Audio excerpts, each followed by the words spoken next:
Efsane avcıları kimlerdir? Adam Savage Bugünlük bilimle işim bitti. ve Jamie Hyneman. Kutlarım dostum. Birlikte 30 yıldan fazla özel efekt deneyimleri var.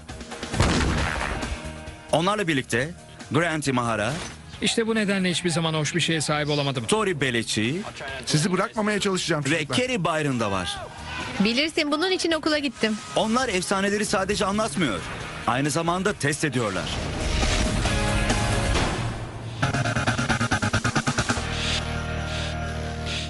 İlk olarak Adam'ın korkulu rüyasında ağırladığı ses efsanesine bakacağız.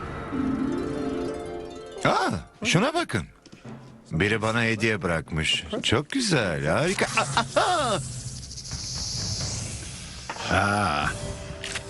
Anlaşılan bununla kendim ilgilenmeliyim.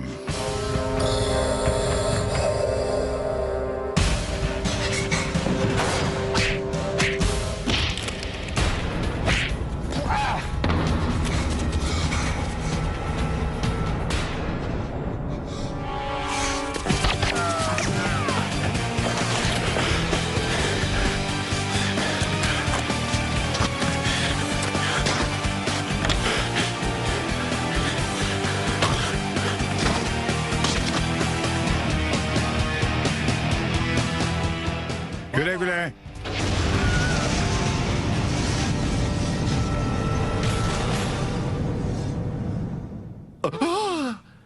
Bu da neydi böyle? Sonraki hikayemiz. Gerçekten mi? Çünkü bana daha çok beni öldürmeye çalışıyormuşsun gibi Hayır geldi. hayır hayır. Seni öldürmeye çalışıyormuşum gibi işittin. Anlamıyorum. Sonraki hikayemiz filmlerde işittiğimiz seslerin gerçek dünyadakilerle birebir aynı mı olduğuyla ilgili. Kulağa hoş geliyor. Film yapımcıları duyduğumuz her ses efektini değiştirir ve zenginleştirir. Fakat bu ses klişeleri gerçek dünyayla hiç mi benzerlik göstermiyor? Bunu öğrenmek için Adam ve Jamie sesleri dinleyecekler. Tamam, hafızamızın yardımıyla klasik ses efektleriyle çalışıyor olacağız. Yumruk gibi, susturucular gibi, patlamalar gibi. Yol boyunca diğerleriyle de karşılaşabiliriz. Tamam, testimiz oldukça kolay görünüyor. Bir şeyleri yumruklayacağız, susturucu kullanacağız ve bir şeyleri patlatacağız ve bütün bu sesleri kaydedeceğiz. Ve sonra onları filmlerde kullanılan seslerle karşılaştıracağız. Hadi yumrukla başlayalım. Tamam. Evet, tombul domuzcuk takım için tekrar alınıyor. Neden bir domuz kullanıyorum? Adam'a tokat attım ve şu anda iyi.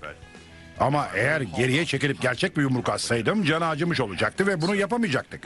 Top mermisinde olduğu gibi yine bir domuz kullanacağız. Adli tıp patoloji uzmanları da çoğunlukla domuz kullanır. Çünkü insana en yakın benzerlikler gösteren canlılar onlardır. Jamie ile beraber domuzu yumruklamak üzere olduğumuz görülüyor. Fakat bu yumruk seslerini filmlerdekiyle karşılaştırabilmemiz için kaydetmemiz gerekiyor. Bu sesleri tam olarak vurduğumuz noktaya doğru duran bir mikrofonla kaydedeceğiz. Domuza vuracağız, mikrofonla onu kaydedeceğiz ve daha sonra filmlerde kullanılan yumruk sesiyle kıyaslamak için bu bilgisayara yükleyeceğiz. Evet, çok güzel olacak. Oh. Jamie, şöyle bir hayal etmeni istiyorum. Eve gelmişsin ve bu domuzcuk senin bütün banka hesabını boşaltmış. Saldır ona. Oo. Vay. Güzel, acıdı mı? Birazcık parmaklarımla vurdum. Jamie'nin eli göz önünde bulundurulursa bütün gücüyle vurduğunu söyleyebiliriz. Fakat çıkan ses çok da beyaz perdedeki bir kahramanın çıkardığı sese benzemiyor. Beni öpmek mi istiyorsun? Aa! Böyle yapmaya devam edersek bir yerlerimizi inciteceğiz. Canlarını daha fazla acıtmamak için artık yumruklamıyorlar. Bir aksiyon kahramanından çok da az olmayan performanslarının ses kayıtlarını bir araya getiriyorlar. Evet, karşılaştırmamız için işte filmlerdeki yumruk sesi.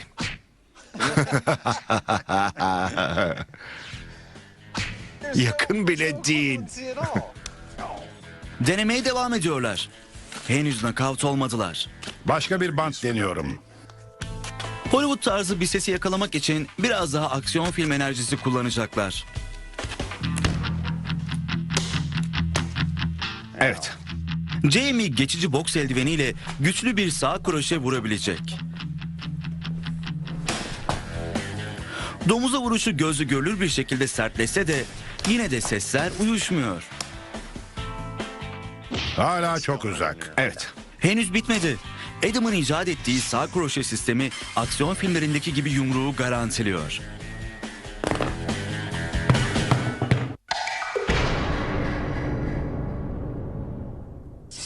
Az sonra Cary Grant ve Tori yeni bir deney için yelken açacak. Evet, sonraki efsanemiz ne? Hayır, bu yanlış bir şey. Bu efsaneyle ilgili konuşmak bana bir şekilde uygunsuz geldi. Bunu düzeltebilirim. Buraya gelin, beni takip edin. Kötü bir fikre benziyor. Sonuncusunda ne olduğunu hatırlıyoruz. Evet, hala oturamıyorum. Tamam, işte sözünü ettiğim şey. Peki burada ne yapacağımızı söyler misin? Eğer Grant yelkenli yaparsa kusacak mıdır testimi yapacağız. Aslında bir denizcilik efsanesiyle ilgileneceğiz. Ben de proje odasında duracağımıza neden burada olmalıyım diye düşündüm. Devam edebilir miyiz? Çünkü bu bir saatli bomba. Tamam, şimdiki efsanemizin aslında bu yılın taşıma bandındaki uçağı. Yelkenliğini kendin uçur. Evet, birincisi eğer rüzgarsız bir günse devasa bir fan alıp yelkenlinize doğru üflersiniz. Denize açılabilirsiniz. Kesinlikle ama fanlar işe yaramayabilir. Evet, Newton fiziğinden dolayı. Evet, bence önce bunun altına ulaşmamız gerekiyor. Ya da denerken hastalanabilir. Kara adam, kendi adına konuş. Durgun sulardan rüzgar olmadığı için ilerleyememek. Bu klasik bir fizik hikayesidir. Kahramanımız fanı açıyor, rüzgarı artırıyor. Hey presto kendi yelkenlisini üflüyor. Fakat Newton yasaları bu efsanenin denizde ölmek anlamına geldiğini mi söylüyor? Eğer bunu gerçek hayatta denersek neler olur? Tamam, deniz tutulmasından dolayı değil ama neden dükkana dönüp bazı küçük çaplı deneyler yapmıyoruz? Ne? Neden? Yani şu anda buradayız. Sadece bir fan koyalım ve Sorun deneyelim. şu ki bugün rüzgarsız bir gün değil.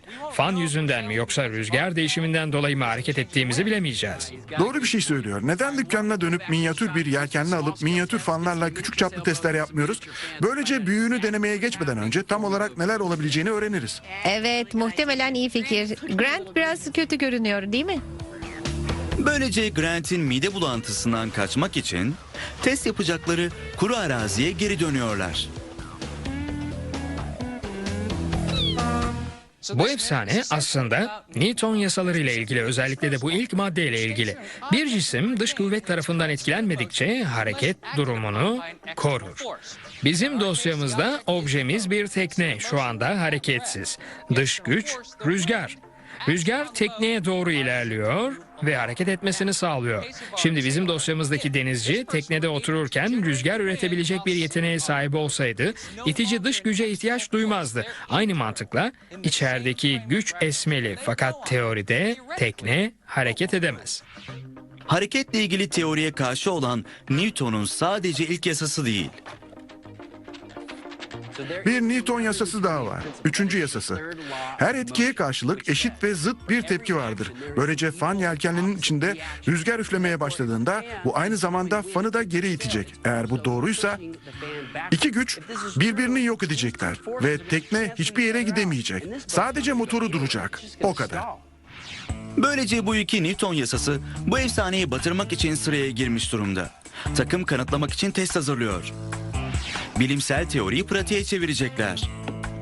Cary tekerlekli bir sal yaparken Tori ise yapay bir denizde karada kalıyor. Bu efsane botlarla ilgili olabilir ama henüz ıslanmaya gerek yok. Su üstünde test edebiliriz fakat su birkaç tane probleme neden oluyor. Birincisi, tekneyi su boyunca çekmek için çok fazla enerji sarf etmek gerekiyor. Tam olarak 199 gram. Ayrıca tekneyi suda düz bir şekilde hareket ettirmek de üstesinden gelmemiz gereken bir başka sorun. Fakat benim her ikisi için bir çözümüm var. Tekneyi suyun içinde kullanmak yerine akrilik bir parça üzerinde bu tekerlekli arabayı kullanacağız. Böylece araç hem düz gidecek hem de sürtme değeri azalacak. Sadece 108 gram. Bu harika olacak.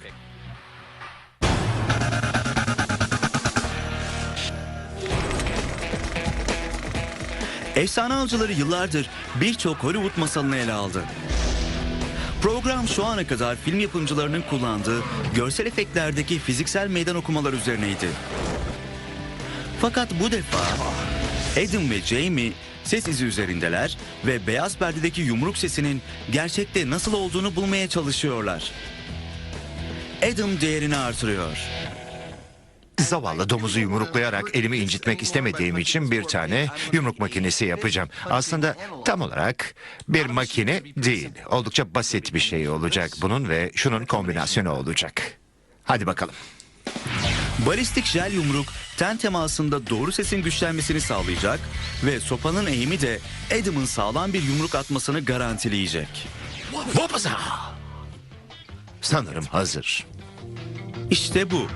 Eğer Adam beyaz perdedeki gibi bir ses çıkarabilirse bu sayfa kapanmış olacak. Hazır mısın domuzcuk? Hazır mısın? Ben hazırım. Bu iyiydi. Hadi dinleyelim. Çıplak kulakla gelişmiş gibi geliyordu. Fakat gelin objektif bir karşılaştırmaya bakalım.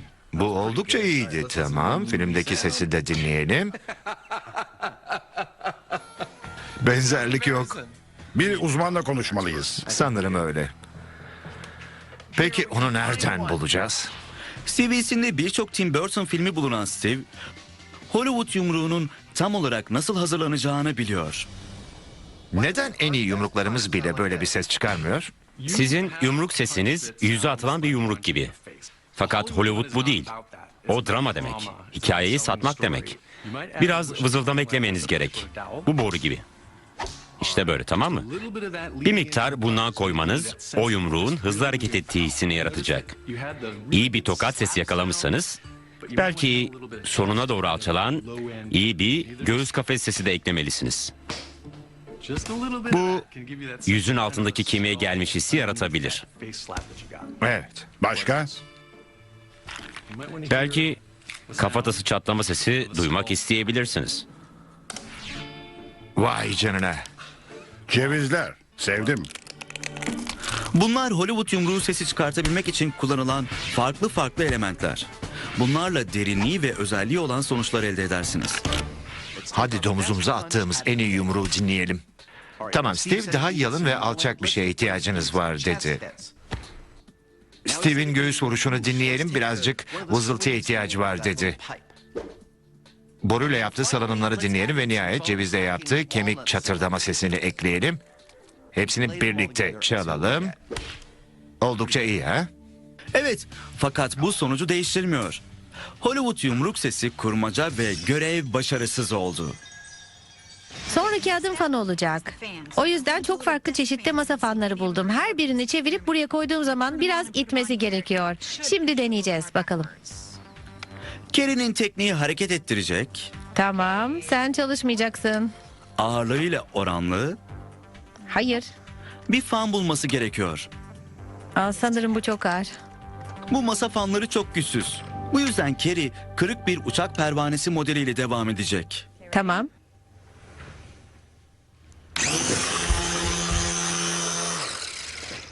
Bu çalışmalıydı. Bu arada Grant de kendi gömleğinden tekneyi hızlandıracak bir şey yapıyor. Onu tekneye taktıktan sonra çocuklar fan tartışmasını açıklığa kavuşturacak. Salınızın rüzgarını kendiniz yapabilseniz, Newton'un dediği gibi motorunuz mu durur yoksa gün batımına doğru yelken mi açarsınız? Şimdi bu görevi küçük ölçekli olarak tekrarlama zamanı. Teknemize tutturulmuş bir fanımız var. Teknemize üfleyerek onun hareket etmesini sağlayacak. Fakat Newton'un 3. yasasına göre bu iki güç birbirlerini etkisiz hale getirecek ve tekne hareket edemeyecek. Aynı görevdeki gibi rüzgar kaynağı teknede. Tamam. Kendi tekneni kendin üfle. İşte başlıyoruz. Tamam. Görünen o ki Newton'un yasaları çizgi film yasalarını iptal ediyor. Evet, ve işte bu nasıl oluyor? Yelken olmadan sadece fanı kullanarak bir test yaparsanız botu geriye doğru hareket ettirmeye yetecek bir gücün olduğunu görürsünüz.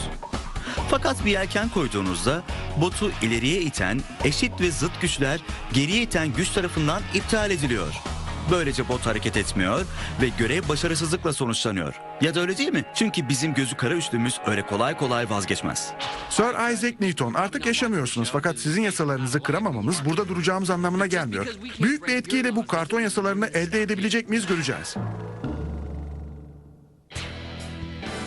Tamam, sıradaki ses benim favorim. Otomatik tabancayı çekersiniz ve benim aklımda kalan klasik sesi. Peki gerçekten silahın sesi böyle mi? Şu anda aslında gerçek silahlar kullanıyoruz. Eski filmlere döndüğümüz zaman sesçiler çoğunlukla radyo tiyatrosundan geliyorlardı. Kendi setleri vardı, mandal ve buna benzer şeyler. El silahları da vardı fakat işittiğimiz şey daha çok bir çark sistemi gibiydi. Bunu gerçekten çok hızlı yapıyorlardı.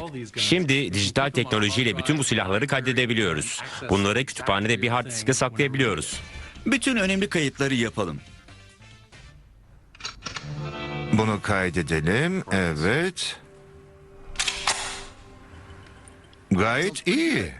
Ve şimdi de film versiyonu. Çok da kötü değil. Yumruklarımızdan hiçbiri klasik filmlerdeki yumruk sesine yaklaşamadı. Ama iyi silahlara geldiğinde gördüğüm kadarıyla gerçek bir şey kullandıkça numara yapmanıza asla gerek yok. Evet, bu Hollywood için bir. Geniş dijital kütüphaneleri sayesinde Steve gibi tasarımcılar gerçek silah mekanizması yaratabilirler. Büyük ya da küçük. Herkesin yere yatmasını istiyorum. Bu bir soygundur. Soygun. Sırada neyimiz var? Bildiğin gibi çıngıraklı yılan, zehirli bir çıngıraklı yılan ve onun uyarıcı çıngırak sesi Amerikan western filmlerinde sıkça duyulur. Öğrenmek istediğim şey, alışık olduğumuz ses gerçekten bir çıngıraklı yılan sesi mi? Bunu öğrenelim. Bu bir çıngıraklı yılan değil. Bu Madagaskar boğa yılanı. Sen tam bir vızıltı düşmanısın. Sanırım senden hoşlandı. Evet, ben de ondan hoşlandım. Western izleyen herkes çıngıraklı yılan sesini bilir. Bu ses gerçek mi yoksa filmciler tarafından mı yapıldı? Kendimize gerçek bir çıngıraklı yılan bulacağız ve sesinin neye benzediğini göreceğiz. Owen onu korkutmadan ses çıkarmasını sağlayabilecek miyiz? Bu büyük Bob. Onu durdurmaya çalışın. Gerçekten mi? Evet, konuşmayı çok sever. Bu Büyük Bob ve bu da filmlerdeki çıngıraklı yılan sesi.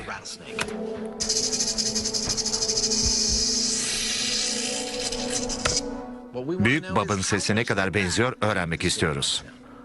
Bu adamı kaydedelim mi? Bence yapalım. Hadi başlayalım. Hadi bakalım.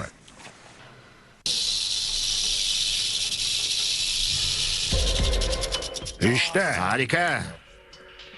Ses oldukça iyi. Ama objektif bir karşılaştırma yapalım. Tamam. Filmlerdeki çıngıraklı yılanla başlayalım. İşte.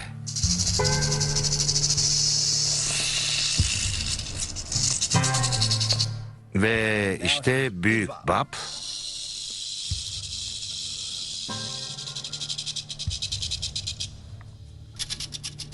Doğru.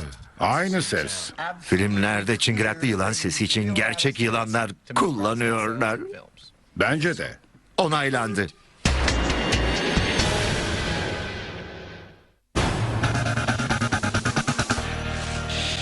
Kendi yelkenlerini kendin uçurda şu ana kadar Newton'un yasalarında hiçbir hata yok. İleri iten önde ve arkada eşit ve zıt güçlere sahip yelken tarafından sarılıyor. Bu da yelkenlinin olduğu yerde kalmasına sebep oluyor. Fakat bitmedi. Takım bazı şeyleri çeşitlendirmenin hareket etmesini sağlayabileceğini düşünüyor. Bütün deneyleri yapacağız. Farklı sallar deneyeceğiz. Farklı rüzgarlar deneyeceğiz ve çalışıp çalışmadığını göreceğiz. Aynı oranda olan bot, yelken ve fan işe yaramadı. Şimdi daha küçük bir yelken yaparak başlıyorlar. Şimdi muhtemelen kendinize bu çocuklar neden böyle küçük bir yelken yapıyor diye sorabilirsiniz. Grafiğe bakarsanız neler olduğunu düşündüğümüzü görebilirsiniz. Rüzgar küçük yelkenlerin etrafından geçecek ve tekneyi arkaya doğru hareket ettirecek. Şu ana kadar gördüğümüz şey işte bu. Teknenin arkaya doğru hareket edeceğini düşünmemiz sizi şaşırtabilir. Buradan gelen fazla güç var. Rüzgarın kaynağıyla karşılaşan yelken daha küçük olursa gücün bir kısmı yelkenin kenarlarından kaçabilir. Geriye kalan net güçle botu geriye doğru iter. Lütfen yelkenimin ölçüsüne gülmeyin. Çok şirin. Tamam işte 3, 2, 1. Şuna bakın. Kendi kendine boşa çıkardı. Tamam, ne var biliyor musunuz? Hızını arttıralım mı? Kesinlikle. Deneyelim bakalım neler olacak. Pekala.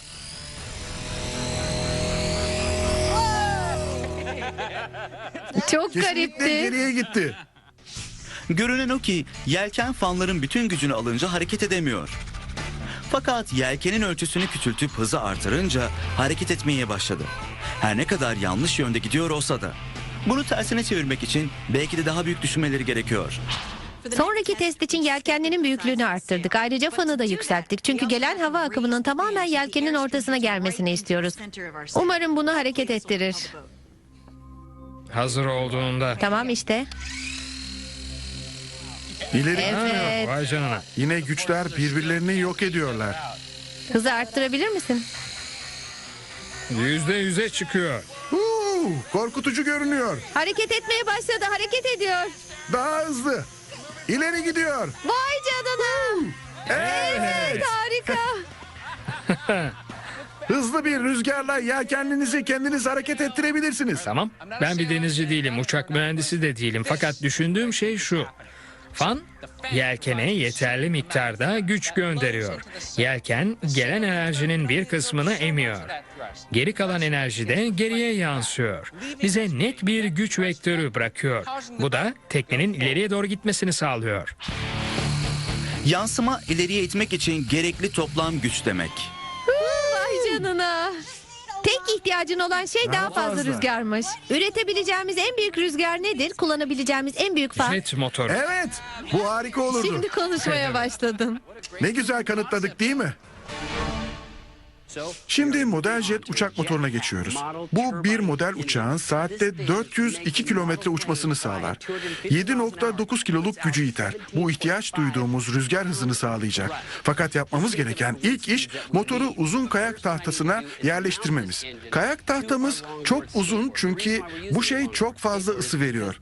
Yelkenimizi kaynaktan uzak tutmamız gerekiyor. Hızından konuşmuşken Güç kaynağımızı artırırken karşımıza çıkan bir sorun da çıkan gazın yaklaşık 600 derece olması.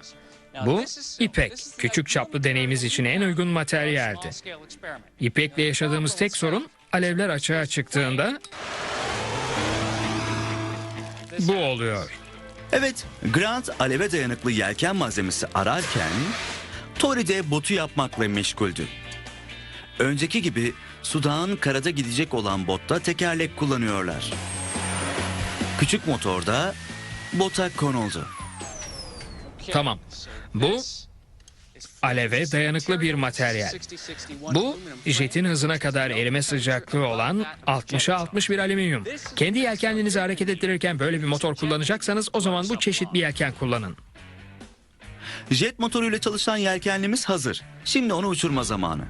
Böyle bir motoru ateşlemek için çok fazla yer yok. Fakat terk edilmiş, ürkütücü ve eski bir deniz üssü hariç. Biraz tehlikeli görünüyor. Evet, teste başlamadan önce kaymalıyız bence. Ne dersiniz? Jet motoru olan bir kaykayla kaymak Çocuklar bunu mı? yapmak için ölmüyor musunuz? Pek sayılmaz ama senin düşüşünü yavaş bir şekilde tekrar izlemek güzel olur. Bisiklette olduğu gibi. Evet. Bu yeni yılda geliyor. Tori'nin jet motorlu kayağı. Tamamen güvenli.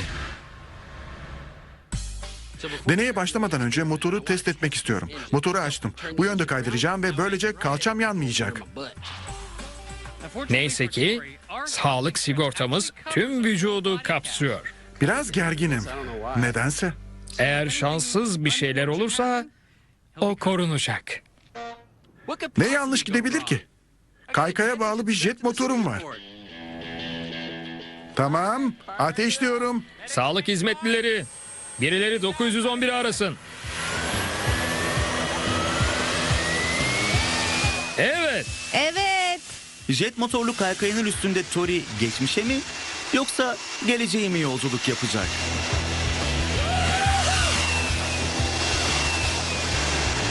Ya da hastaneye mi?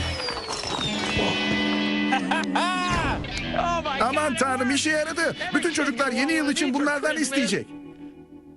Bu iyi bir testti.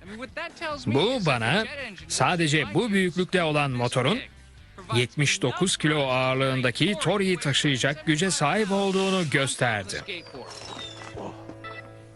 Şimdi Tori ile yelkenin yerini değiştirirsek deneyimiz için gücümüz olacak demektir. Bu görevi kanıtlamak bizim için yeterli değildi. Küçük çaplı bir deney yaptık ve rüzgarın yelkenliği ilerletebileceğini gördük. Evet. Ama bu noktada durgunluktan kaçmalısınız. Bunu yapmak için yeterli bir hıza ihtiyacınız var. Sanırım bu jet motoru ihtiyaç duyduğumuz hızı sağlayacak. Tamam. Bu ekstrem bir kendi yelkenlerini kendin hareket Yap ettir şunu. örneği. Sesini sevdim. Hadi bebeğim. Hadi. Hadi, evet. Hadi. Hareket ediyor. Evet, hareket İşte. ediyor. Mükemmel çalıştı. Jet motoru onu yok etmeye çalışan güçlerin üstesinden gelecek kadar güçlüydü. Ve yelkenlerimizi ileriye hareket ettirebildik. Vay Evet. canına. Başardık. Kendi yelkenlerimizi Güzel. ilerlettik. Evet. Sonraki aşama çok eğlenceli Büyük olacak. çaplı deney. Atölyeye geri döndüklerinde istedikleri şey gelmişti. Üzerine fan konulmuş bir tekne.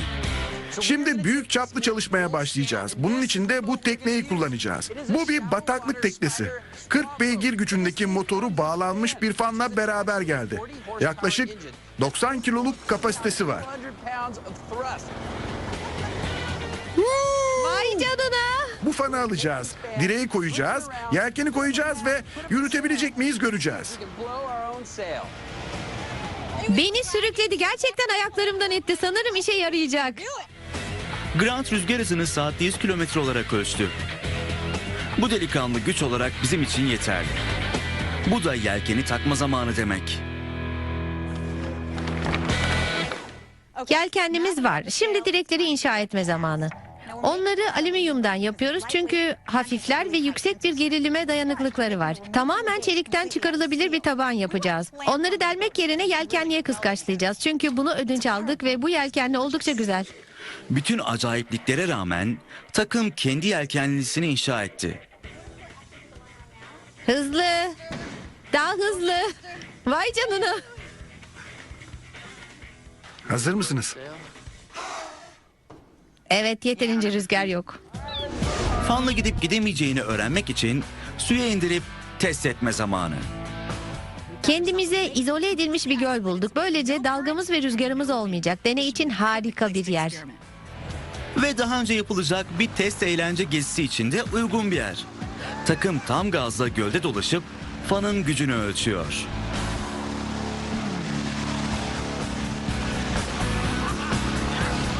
Üstesinden geliyor. Sevdim. Fakat yelkenle de ilerleyebilecek mi? Efsane avcılarının işleyeceği sonraki konu Hollywood'da sıkça duyduğumuz susturucu sesi.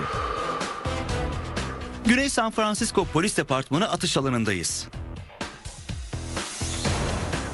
İpucu için bilim insanı Dr. Roger Schwenk ile beraberiz. Programdaki önceki deneyimlerinden dolayı oldukça rağbet gören biri.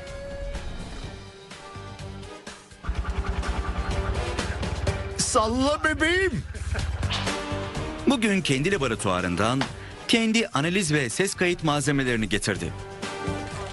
Bunların gerçek hayatta da filmlerdeki gibi sesleri mi çıkıyor ya da hiçbir benzerlik yok mu? Bunu öğrenmek istiyoruz. Bu susturucular nasıl çalışır? Arabalardaki susturuculara benzerler.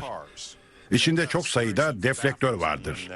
Geçiş sırasında gazı yavaşlatır ve birçok enerji ve sesi emer. Şampanya şişesini açmaya benzer. Eğer tapasını hızlıca açarsanız gerçek bir patlama sesi duyarsınız. Eğer yavaşça açarsanız sadece bir tıs sesi duyarsınız. Bu susturucuların nasıl sessizleştiğini gördük. Peki sessizlik dışında başka ne yararları var? Eğer bunun bir suikastçı aleti olmadığını açıklamazsak çok şey kaybetmiş oluruz. Hukuk ve ordunun bu bastırıcıları sevmesi için 4 ana neden var. Silahın önündeki ağırlık hem namlu ağzını hem de geri tepmesini azaltıyor. Bu hedefi bulmayı ve ona kilitlenmeyi kolaylaştırıyor. Sesi, sarsıntıyı ve kurşunun patlamasını gerçekten azaltıyor. Ayrıca namlu alevini de neredeyse sıfıra indiriyor. Bu nedenle kullanımı kolay ve oldukça güvenli bir silah. Hadi test aşamasına geçelim. Adam ve Jamie bir hedef belirliyorlar. Hedefe ilk önce değiştirilmemiş bir silahla ateş edeceğiz. 3, 2, 1. Şimdi silaha susturucu koyacağız ve hedefe tekrar vuracağız. Önce susturucu ve orijinal silah arasındaki farka, sonra da filmlerde kullanılan susturucu sesine bakacağız.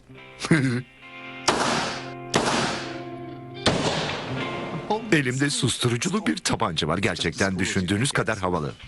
Şimdi susturuculu. Bakalım film versiyonu gerçeğe benziyor mu? Teşekkür ederim. Susturucular gerçek hayatta da filmlerdeki gibi mi çalışıyor? Bu iyiydi. Oldukça iyiydi, düşündüğümden daha az ses çıktı. Jamie'nin kullandığı 9 milimetrelik tabanca da aynı derecede şaşırttı. Oldukça etkileyici bir gelişme. Analiz için bir de bizim ses uzmanımıza kulak verelim. İlk olarak desibeller. Ses basıncının şiddet değeri. Önce 161, sonra susturucuyla beraber 128'e düşüyor. Bu büyük bir değişiklik. Bu işitmenizi tehlikeli bir yerden güvenli bir yere dönüştürüyor. Sadece gücü değil, çeşidi ve zamandaki izi de değişmiş. Bu yüksek ve sert bir tepki. Sonra susturucuya koyduğunuzda ilk ses zamana yayılıyor. Dinleyebilir miyiz? Hadi dinleyelim. Bu susturucusuz. Bir de susturuculuğu dinleyelim. Evet, hikayeyi açıklıyor. Tekrar duyduklarına değecek bir hikayeydi. Ve sonu sürprizle biten bir hikaye. Yemin ederim tamamen bir fiyasko olacağını düşünmüştüm. Beni uçurdu diyebilirim. Peki bütün önemli film versiyonları onlar nasıl oluyor? Hollywood sesini dinleyebilir miyiz? Tabii ki. Bu olmamış. Uzak olmasına ve aynı sessizlikte olmamasına rağmen gerçek hayattaki susturucuları Hollywood seviyesine nasıl getiririz? Susturucular kurşun sesini filmlerdeki gibi bastırıyorlar mı? Ve özellikle de bu sesi. Aslında birbirlerine yakın sayılır, öyle değil mi? Evet, buna makul demeliyiz. Evet, Ben şaşırdım. İyi atıştı Tex. seninki de.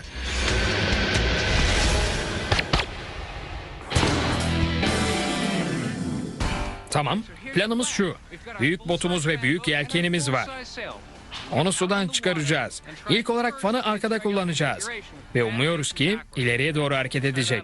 Sonra fanı etrafında ters çevireceğiz. Ve daha sonra da yelkeni yükselteceğiz. İçindeyiz. Ve yelkenliğimizi hareket ettirebilecek miyiz göreceğiz. İşte gidiyor. İlk olarak fan arkada. Kerry ve Grant bu haliyle bir hız testi yapacaklar.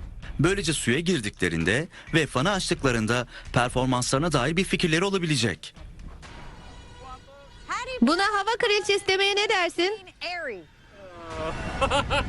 Bir adı olabilir. Ama hava kraliçesi iyi bir başlangıç yapmıyor.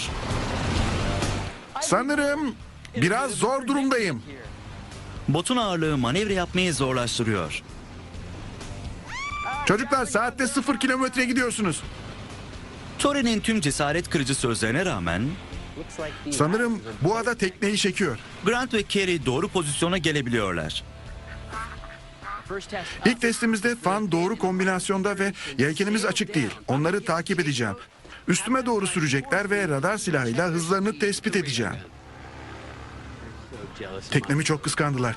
Yarışmak istemiyorlar. Motorumun hızını arttırmamı istemiyorlar. Şuna baksanıza. Pembe bir fan. Hazır mısın? Bu ilk testimiz. Fan arkada. Yelken aşağıda. Hız testi. Hadi bakalım. Devam edin. Bana soracak olursanız atölyemizde ilk teknemizi aldığımızda Grant bir rüzgar ölçer getirmişti ve saatte 96 kilometre ölçmüştü.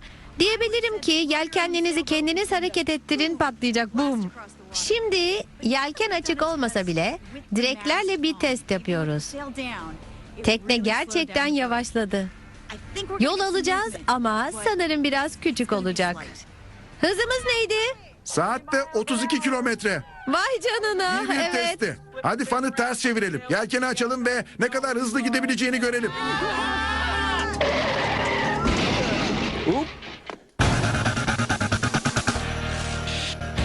Cary Grant ve Tori fizik kurallarını yıkan final için fanı değiştiriyor, yelkeni açıyorlar. Gerçek bir bot gerçek bir suda rüzgarsız gidebilir mi öğrenmek üzereler. Fakat bu kesinlikle basit bir iş değil. Burası biraz tehlikeli olabilirmiş gibi hissediyorum. Umarım bu tutar. Demek istediğim bu teknelerde arkada fan olmaz ya da en azından bu kadar büyük olmaz. Görüş mesafesi nasıl? Sanırım tehlikeli bir şey yapıyoruz. Bugün gerçekten ıslanmak istemiyorum. Hiç istemiyorum. Yola çıkmaya hazır mısınız? Ana yelkeni kaldır. Halatları düzelt. Elimden geldiğince hızlı yapmaya çalışıyorum. Bu görevi onaylayabilmemiz için fanın yelkeni üflemesi ve ileriye doğru bir hareket sağlaması gerekiyor. Akıntıya kapılmayacak. Aylak aylak dolaşmayacak. Burada gerçekten ileriye doğru bir hareketten söz ediyoruz. Eğer bunu başarabilirsek onaylayabiliriz. Paralel gibi görünüyor. Ayrıca yelkene üfleyen fanın hızı ve arkadaki fanı karşılaştırmak da ilgimizi çekiyor. Hazır mısınız? İlerleyecek miyiz? Muhtemelen hayır. Baktığımız hedef saatte 32 kilometre gidiyor.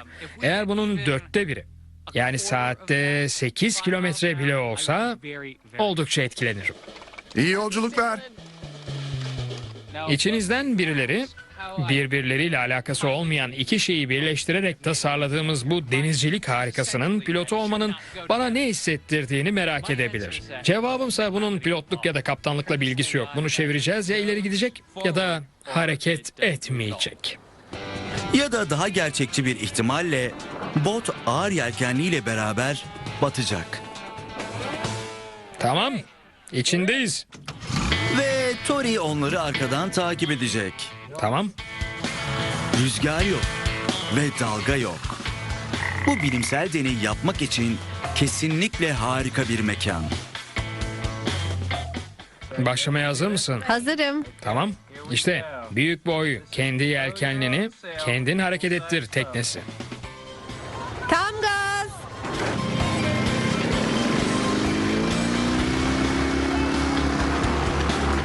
Ha, Bütün izle, deneyin en izle. eğlenceli kısmı fanı ilk döndürdüğümüzde tekne dönmeye başladı ve bir yöne doğru batmaya başladı.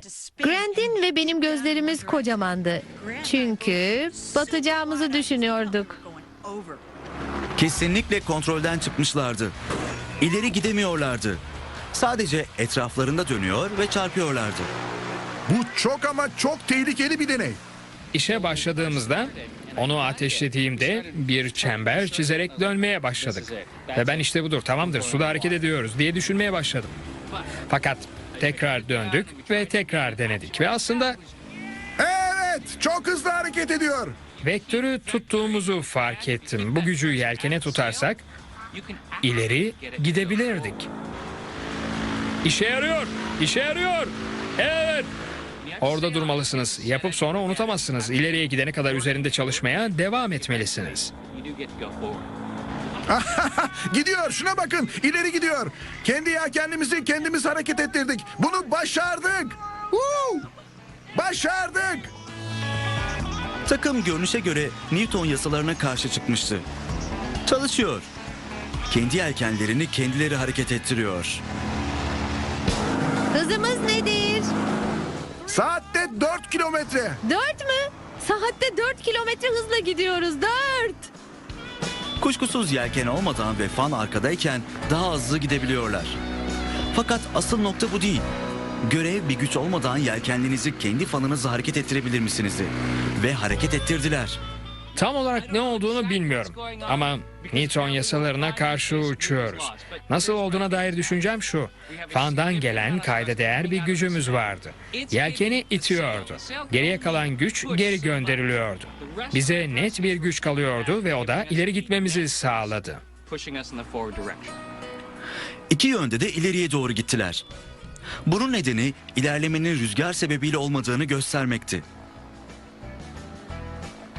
Dostum, bu harikaydı. İnanamıyorum. Bunu yaptık. Kesinlikle onaylandı. Kesinlikle onaylandı. Bu şey bizim fanımızdan gelen rüzgarla ileri doğru gitti.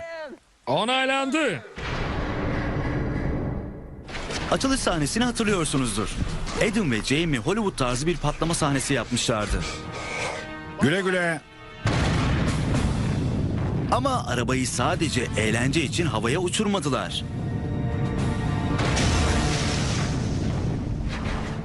Filmlerde duyduğunuz ses efektiyle gerçeği aynı mı öğrenmek için yapılan testin bir parçası. İlk olarak beyaz perdedeki tipik bir patlamanın malzemelerini sayalım. Birbirlerine kabloyla bağlanmış 3,5 litrelik 2 tane gaz bidonu ön koltuğa konulur. İşte Hollywood büyük patlamaları böyle yapar. Fakat gerçekte sesi böyle mi? Güle güle. Farklı değil mi? Bu daha çok yumruğa benziyor. Oysa filmlerdeki sesin bir derinliği ve çeşitliliği var. Gerçeğinden çok daha dramatik. Bu dalgaları nasıl karşılaştırdın? Açık bir şekilde birbirlerinden çok farklılar. Gaz patlamasında ani bir başlangıç var. Enerji düşük frekansta dar bir çeşitlilik gösteriyor. Klasik patlama sahnesinde ise daha yavaş bir başlangıç var. Enerji daha geniş bir frekans içinde ve çok daha uzun sürüyor. Oldukça farklı sesler. Başarısızlıkla sonuçlanmış gibi görünüyor. Fakat henüz vazgeçmiş değiller. Tek bir patlamayla batağa saplanmış değiller. Petrolle yapılan patlama filmlerle eşleşmedi. O zaman gerçekten büyük bir patlamanın zamanı geldi. İpucuysa eski dostumuz C4. Şimdi bu arabayı patlatıp sesini kontrol edeceğiz. Ayrıca orantılı olarak nasıl göründüğüne de bakacağız. Bu ikinci bir yararı gibi. Tamam, hadi gidelim. 997 gramlık C4. Evet, 3, 2, 1. Au. Boom. Bu iyiydi. Yalın bir patlama sesiydi. Seni içeriden ısıtmış gibi hissettin değil mi? Evet. Evet, büyük ve yalın bir patlama. Fakat bir kere daha tamamıyla farklı bir ses. Filmlerdeki patlamaya bakıyorum. Sesin bant genişliğinin çok büyük olduğunu görüyorum. C4'e bakıyorum ama böyle bir şey göremiyorum. Keskin bir çıkış, onu çevreleyen bir miktar parazit. Fakat filmlerdeki patlamaya yakın bir genişlik hiçbir yerde yok. Kolumu kanadımı kıracağım ve başarısız olduğumu söyleyeceğim. Evet, gerçek bir patlama ve filmlerde kullanılan patlama efekti arasındaki fark çok belli. Son film görevini dağılmış bir şekilde bitiriyorlar. Tıpkı bu araba gibi. Hadi bakalım ayakkabılarımız iyice kirlenmeden gidelim buradan.